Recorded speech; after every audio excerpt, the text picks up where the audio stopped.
মা, আজকে আবার এত কিছু রান্না করেছো কেন? কয়েকদিন পর তোকে আর খাওয়াতে পারবো না। আরে মা, তাহলে আজ থেকে আমি বেশি খাবো। কেন? তোর অংশটাও তো আমাকে খেতে হবে। মেয়েটা না, খুব এত কাগজপত্র। দিদি, আমি সাহায্য করব? না, তুই সাহায্য করলে পাসপোর্ট হারিয়ে যাবে। একবারই তো হারিয়েছিলাম, একবারই যথেষ্ট।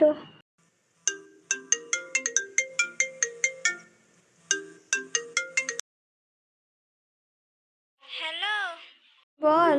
ভিসার কি খবর? কাল নিতে যাব। কারণ আমি তো অপেক্ষা করতেই পারছি না। আমিও।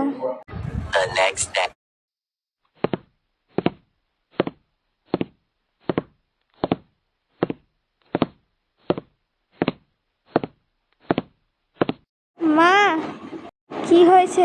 ভিসা হয়ে গেছে।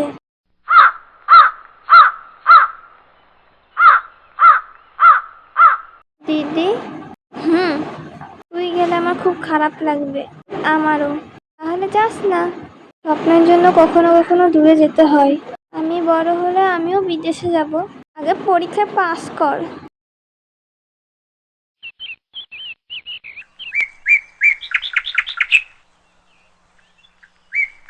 সব জিনিস নিয়েছিস তো?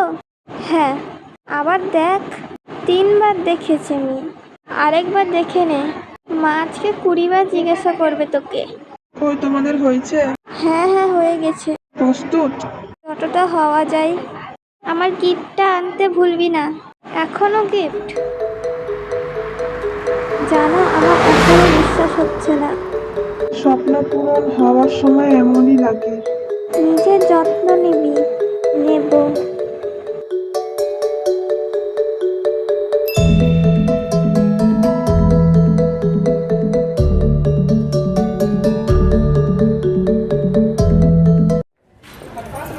দিদি, কি হলো? কাঁদবো না ঠিক করেছিলাম। তাহলে কাঁদছিস কেন? চোখ আমার কথা শুনছি না। সবাই ভালো থেকো। তাড়াতাড়ি ফিরিস।